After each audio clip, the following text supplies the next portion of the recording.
In a world where there are 4 trainers, 1 league, 2 battles for 2 tournaments, and only 1 champion to be had within each respective tournament, who will become the ultimate master? Who will? Wait a minute. This isn't even the same thing. This is playoffs? What is this? What? It's not the right game. Yeah, it is. Wait a minute. That's Trey. Classic blunders. Anyways, we're back to where we started. It all comes down to 1 game, 6 Pokemon, 4 moves apiece. That would be 24 moves per team equals 7.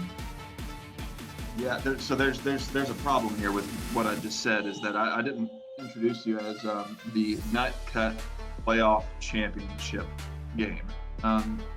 Yeah, we got D and Trey here, guys. I was not looking forward to the rematch with Trey. You were looking forward to a shot at the title. Yeah. Tell us more.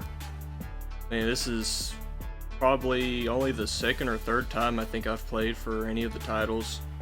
And I've, looking at the people that were in the bracket, I'm kind of glad that I played probably the best competition in it. Absolutely. But at the same time, I was looking at his team and I'm like, this is bad. Trey always knows what he's doing. That's for sure. Yeah. Using interesting Pokemon in interesting ways. We've been seeing Pokemon like Didon using Body Press, and Rabambi has I don't think we've seen a Quiver Dance set Rabambi all season. I can't say we have.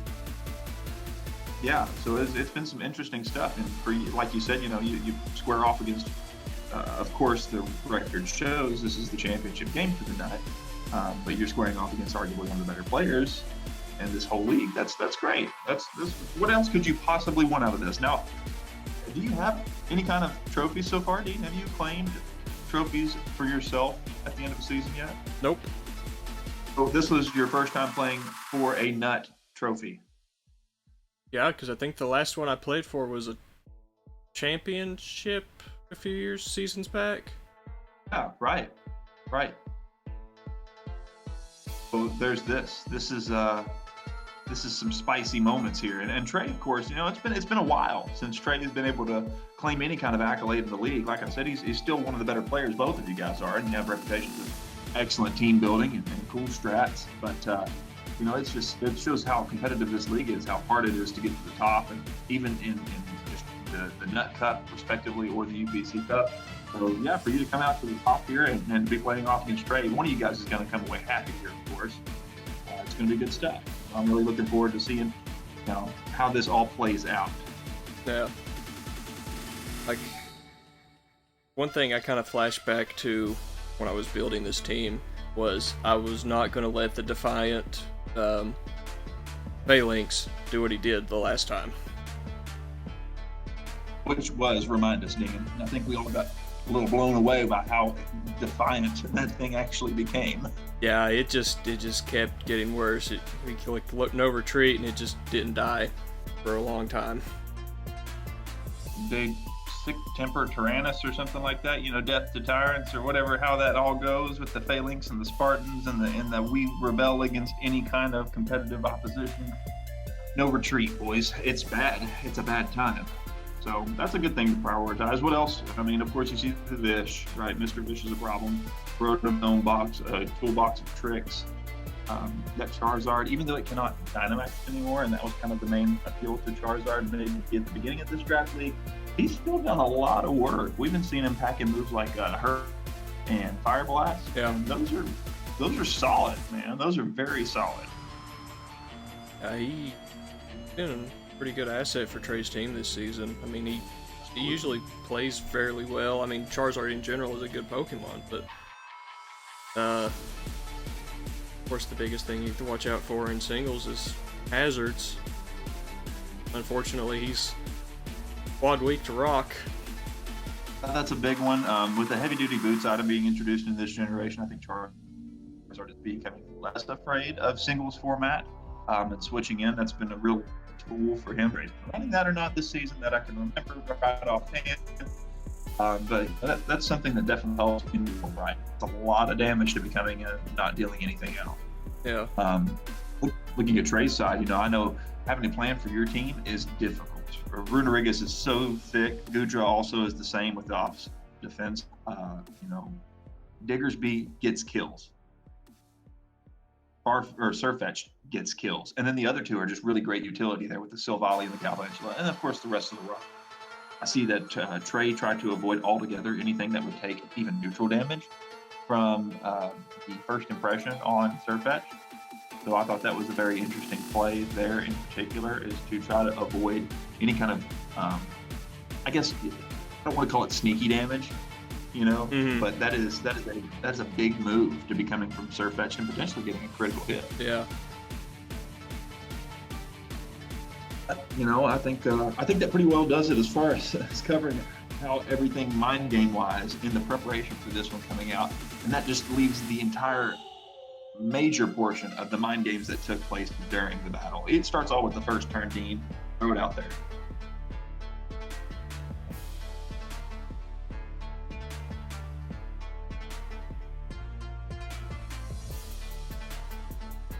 And there's the rocks. There's those rocks immediately. First turn, able to accomplish the plan there.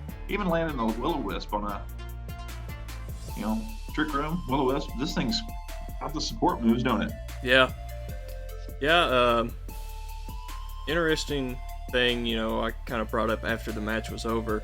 This Runerigus didn't have any offensive moves on it at all.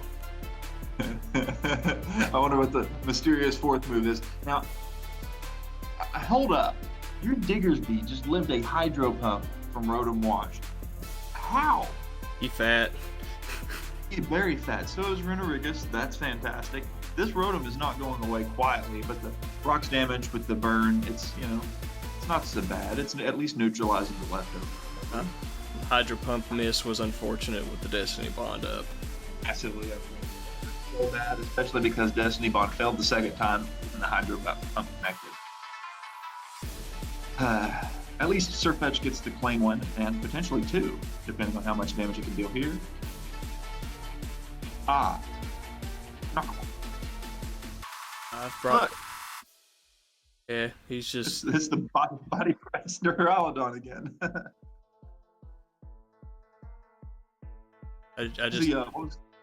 I had really nothing to fear with that Duraludon after I saw that it was the physical thing, and at this point, Surfetch could have died right there. I mean, he did what he needed to do.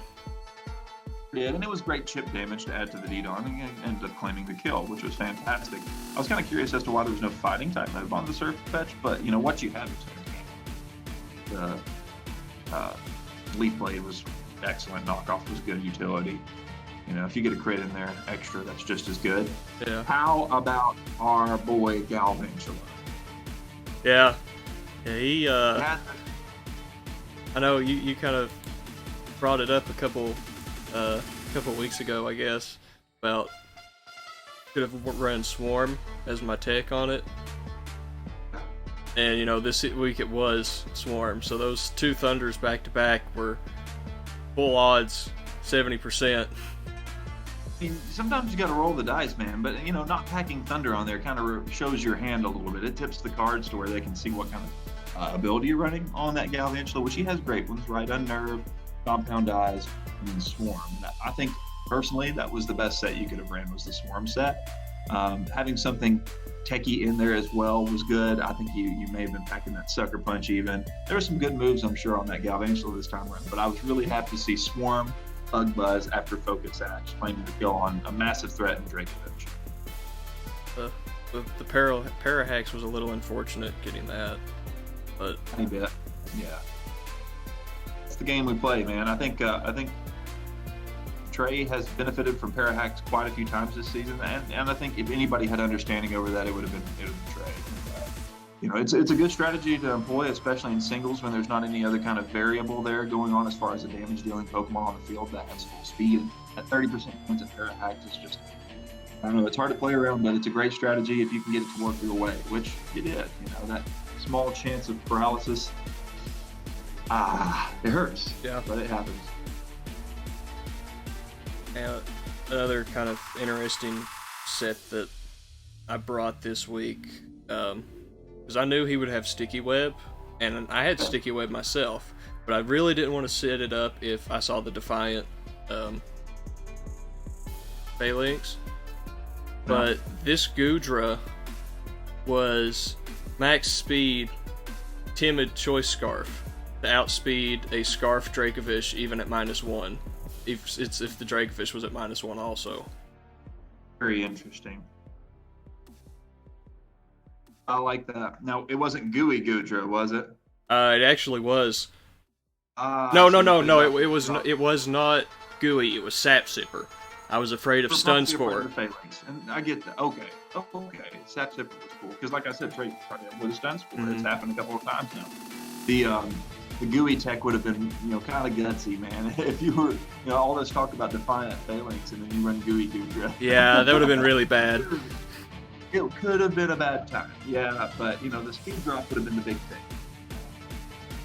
That would have been kind of huge. So I don't know. I like either set. I think the Sap Sipper was a good choice. That tech there for the Dracovish.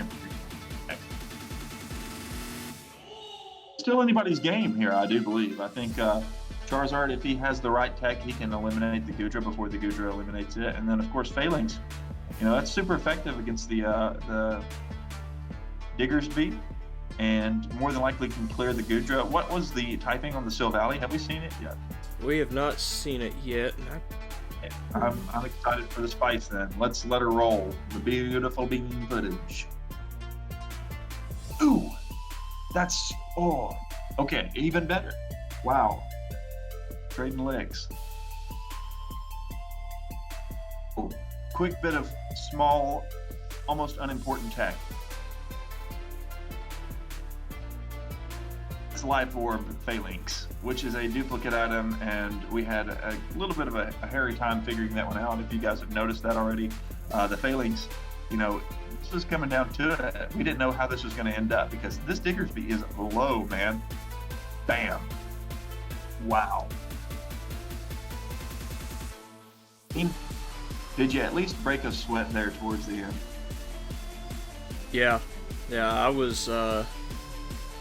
I was very scared towards the end there.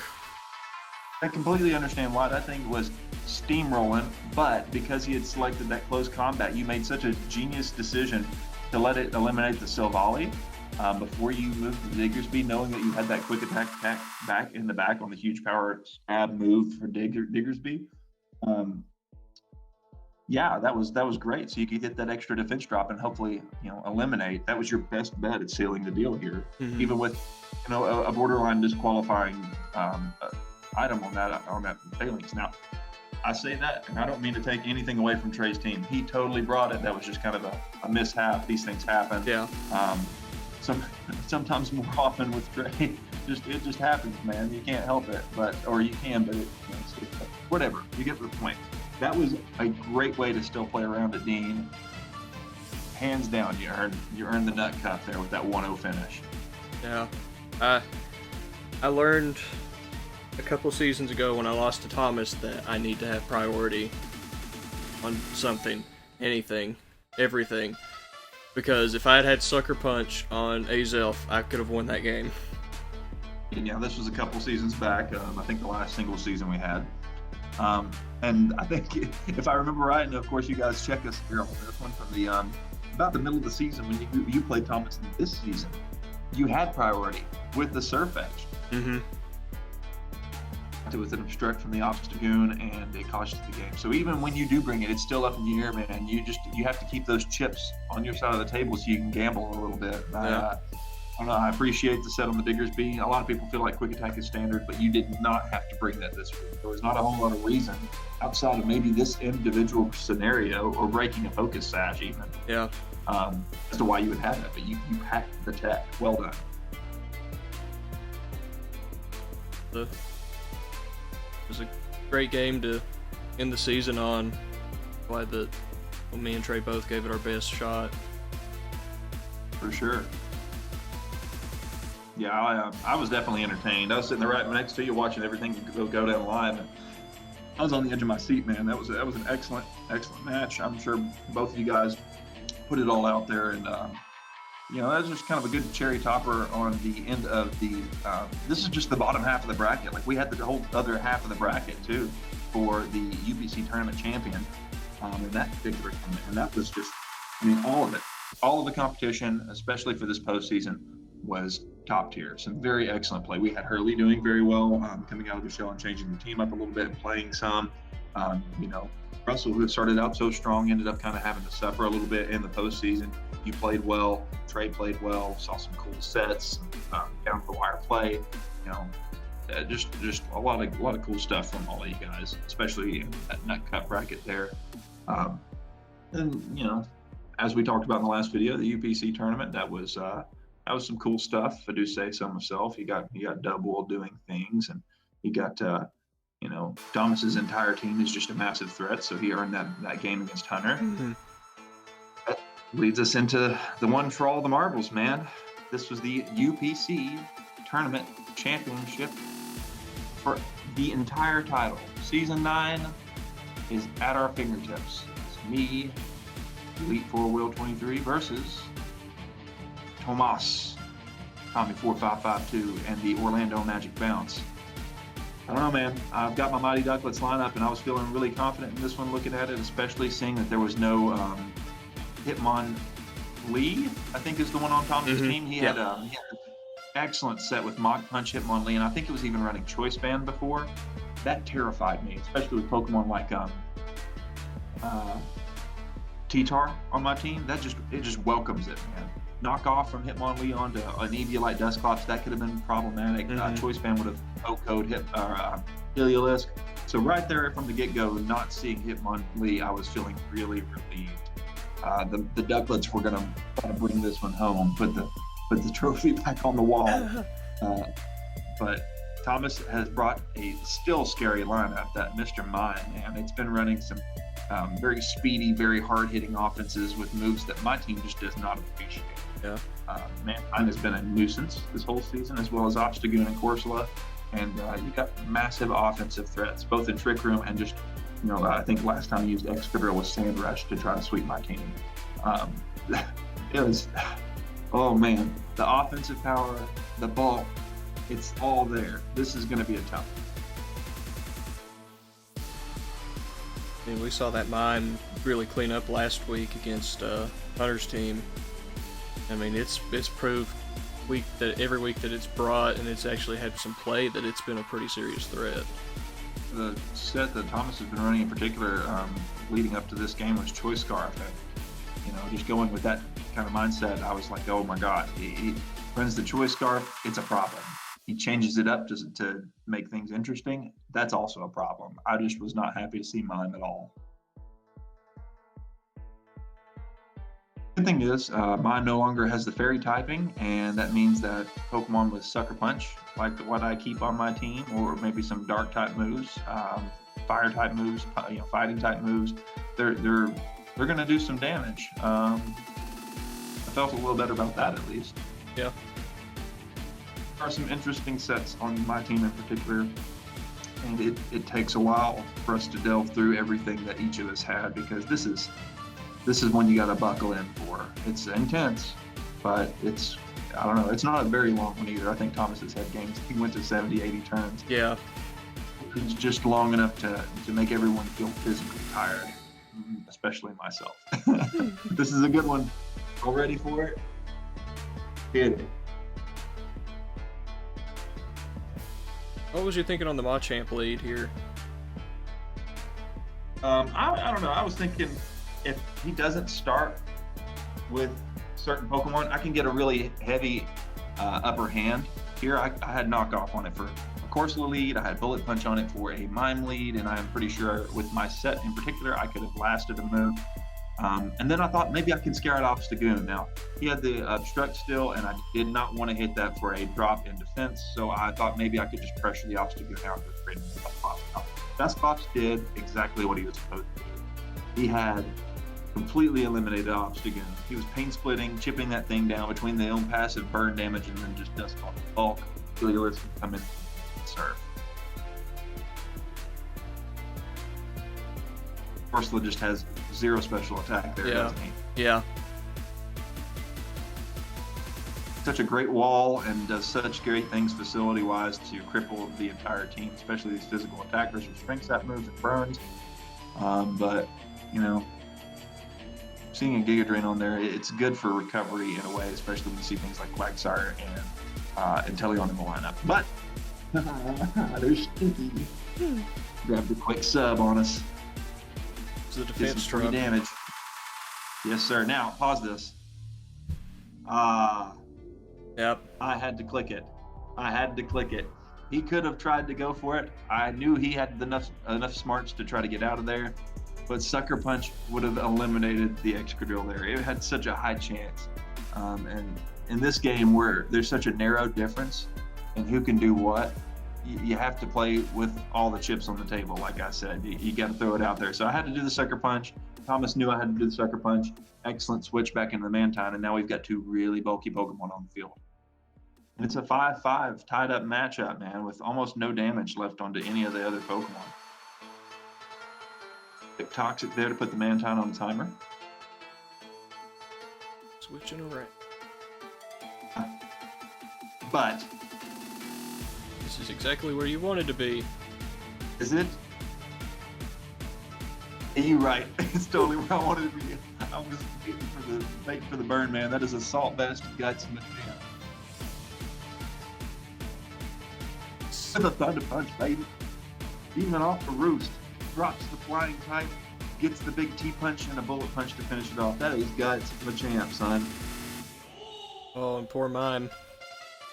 He took a lot of damage there. Psyshock coming out. Now, I should have made a better play here. Nathan had told me a little bit after the game. He's like, why didn't you go into Skuntank? You thought it was choice locked man, Mr. Mime. And maybe it was. At this point, I had really no idea. I thought, I can't honor that yet. I have to go into my Inteleon and try to play around it using this like Aqua Jet. Right. Yeah, it just had to be done. Now, Nathan was right. The Psyshock would have been a better move, but I don't think I had enough bulk left on this old stinky boy here to be able to take any kind of freeze drive from Mr. Mime. That was my favorite part about the Skuntank set is one Nightshade could not break the sub. Go. He had exactly 410 HP, so that a 100 damage Nightshade could not break the sub. Nice. Yeah, thank you. Your boy Dweeb. Corsola doing what he does and just taking away your attack stat. So hard to get rid of, man. So hard to get rid of. This was bad. Yeah. Oh, Pat's gonna eat.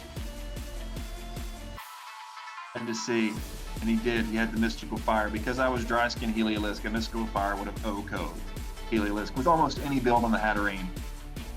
Knowing that, I had to also see if he had the Giga Drain. So he's got everything I'm afraid of. Yeah. He got a quick there, which was very unfortunate. I don't think it made a difference here in what happened to the Heliolisk in particular. Psyshock, D-Gleam, Giga Drain, Mystical Fire on a extremely specially defensive Hatterene. I'm in bad shape. Yeah. This is not okay. I've got to hope for flinches here because this thing, even though I've been able to whittle down the rest of Thomas's team a little bit and get everything right where I want it for a clean sweep at the end, It just doesn't want to die. Offensive power here. No, Hat is too strong. There it is. Ladies and gentlemen, very hard-fought victory, a very well-earned victory to top off a very successful season. I think Thomas just had 2 losses, one of which was to me this season. Mm-hmm. The other was to Hunter. Maybe there was one for Nathan there. I can't remember. But Thomas was no slouch this season, and it shows because he brought it all the way through to the end and had an excellent settlement Hatterene, which was able just to kind of clean up and claim the Season 9 UPC Championship. Top spot, baby, top spot.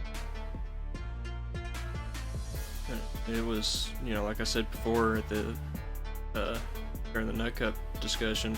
I mean, this was, the top 4 spaces for this playoff were neck and neck until the last week. Sir, it came really down to it, didn't it? Yeah.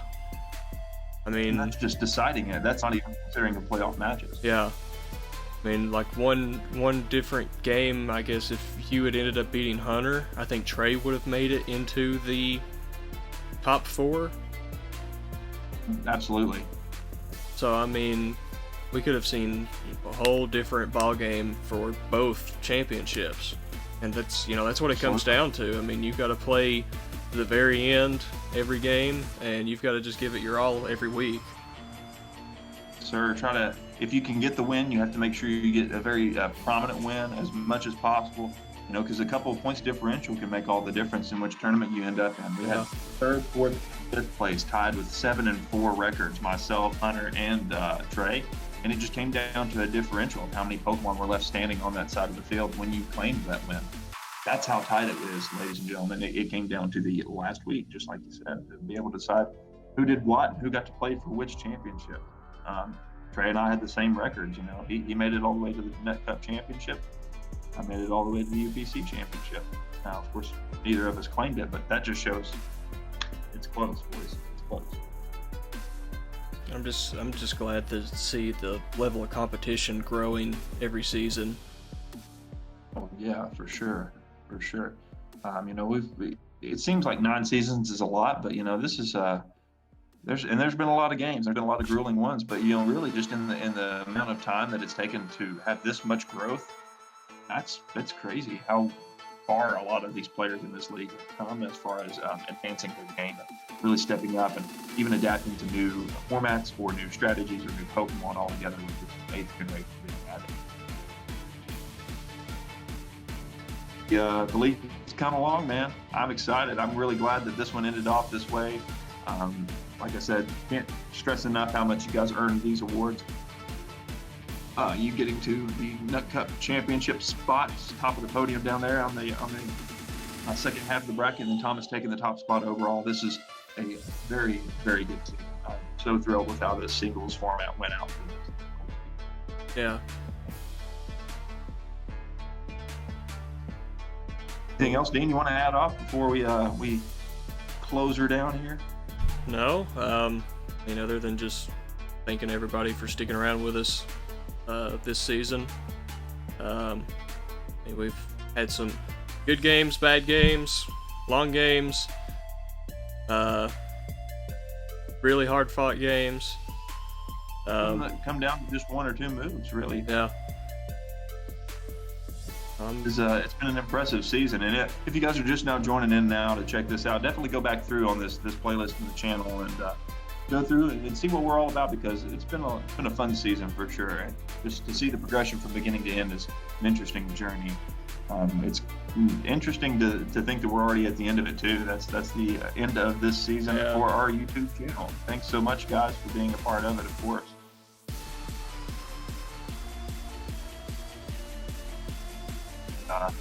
Looking forward again to the next season. I think next time around we'll be jumping in with doubles, and there will be a lot more things allowed. We'll be seeing things played in the BGC format that is constantly being adapted to what's become available in competitive play on the international level. What we will be adopting as our rule set for next season is a very close cousin to what is allowed for international gameplay, including Dynamax. So 2v2s, teams of 6 bringing 4 with Dynamax included, Gmax forms being allowed. It's going to be something you don't want to miss. A whole lot of fun. Oh yeah, especially with the return of the 2 other Kanto starters and the Alola starters. Absolutely. You got anything in particular you're thinking about? Like, maybe a Popplio set? I don't know. If I could find enough things with Storm Drain, I'd be very, very tickled to do the Liquid Voice Perish song set again. It's just so bad. What's the second evolution? You pop an Eviolite on there, and then wham bam, thank you ma'am, everything's dead except for Gastrodon. Yep. Oh boy, no, let's not do that. We all know what the best Alolan Pokemon is as far as starters. Yeah, we're going to see a lot of Rasslecat. Okay. What? What's the no, ground Look, out. That's what we need. Long reach, boy. Yeah, that's going to be. I'd like to see some of that run actually, just to see how that's tech brought in. No, it'll be Incineroar ridden. It's going to be a brawl to see who gets to pick up certain Pokemon next season. I think that's one at the top of the list for sure. Yeah. Yeah, for sure. I'm already excited, and here we are just talking about the end of this season, and I'm already looking forward to the next. How much fun this is, for sure. So, yeah, that's going to do it, man. This is going to be good. I think we got a lot of build up. Looking forward to the next chapter of our UPC journey. So I hope everybody can be a part of that through this channel. So definitely like, comment, subscribe. Let us know what you would like to see as far as content going forward to the next season. Any kind of extra episodes. If you have any music recommendations, we love getting music recommendations for the background stuff. We use a lot of Glitch City stuff, and she's great. She does some good things. But, yeah, just turn us on to what you like, because we are looking to hear back from you. Feedback is top of the priority. Be sure to stay tuned if you check out our website to see when everything gets updated for when the doubles rules are posted, and eventually when the draft and everything gets posted too. It's gonna be spicy. Oh yeah. Bottle of Tums for the hype vein. Prilosec. Prilosec. Consume Prilosec. Because season 10 is gonna be spicy. Fasten your seatbelts. It's time to roll. Dean, shut her down. We gotta go. We gotta go. All right, guys, like, comment, subscribe. See you later. Bye. Bye.